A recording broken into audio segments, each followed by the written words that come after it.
Mon cher collègue, la parole est à Monsieur Gilbert Collard.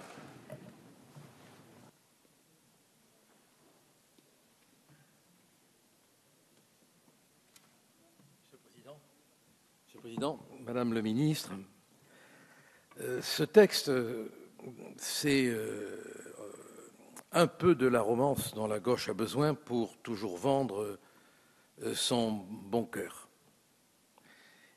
Et j'arrive pas à comprendre, très franchement, comment vous pouvez, sauf à souffrir du syndrome des habits de l'empereur, le roi est nu mais il ne le sait pas, comment vous pouvez, dans le contexte actuel, continuer à présenter des textes de cette nature?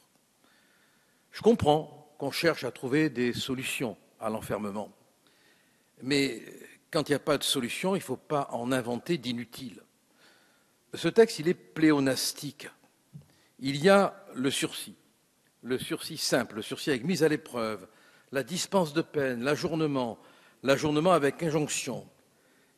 Qu'apporte de nouveau ce texte si ce n'est l'occasion pour vous de donner encore l'impression que le cœur, il est de votre côté, voilà. En réalité, vous êtes en train de transformer, et ça c'est grave, l'idée même qu'on se fait du juge. Le juge, il n'est pas là pour prononcer une peine, il n'est pas là pour ne pas prononcer de peine, il est là pour juger.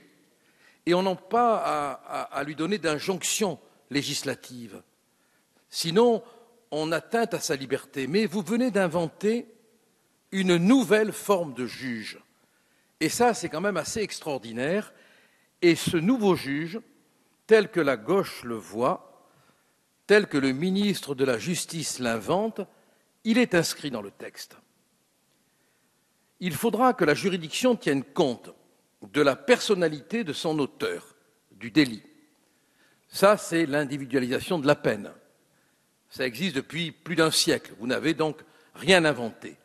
Mais vous ajoutez que la juridiction devra tenir compte des circonstances de la commission des faits qui justifient un accompagnement socio-éducatif individualisé et renforcé. Ça y est, on a le juge assistante sociale.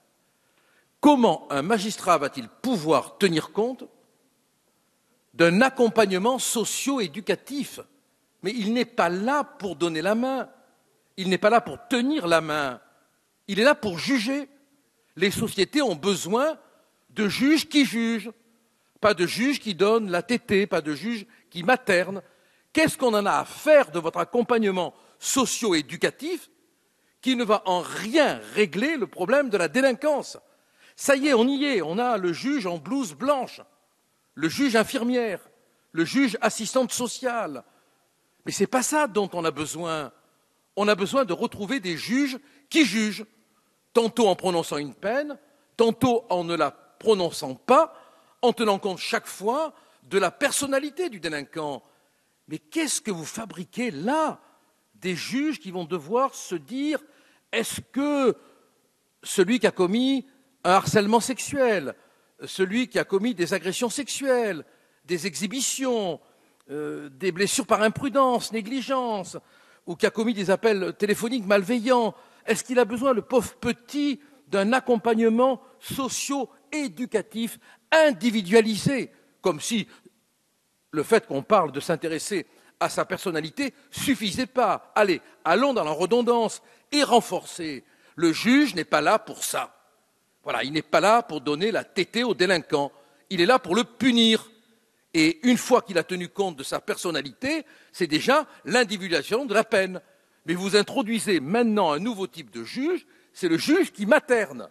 C'est insensé dans une situation criminogène comme la nôtre. Et quand on sait, à travers tous les auteurs, tous les criminologues, que le juge doit avoir un rôle fondamental, essentiel, et que vous êtes en train de le détériorer dans une espèce de blédine pour délinquants, c'est vraiment très décevant. Ce n'est même pas du laxisme, c'est que vous êtes pris dans une espèce d'idéologie qui vous hypnotise et de laquelle vous n'arrivez pas à sortir. Moi, je pense que vous croyez bien faire. Mais si vous saviez, comme les délinquants rigolent, comme ils se marrent, franchement, Récemment, on a arrêté des Roms du côté de Lyon qui ont comparu en cour d'assises pour avoir tué un jeune homme. Ils ne parlent pas un mot de français. Quand on les a interpellés, ils ont dit « avocat, avocat, policier raciste ». On construit tout un langage, on prépare toute une mentalité, et ça, c'est tout à fait destructeur. Voilà pourquoi je pense que ce texte est très nocif pour la sécurité des personnes et des biens.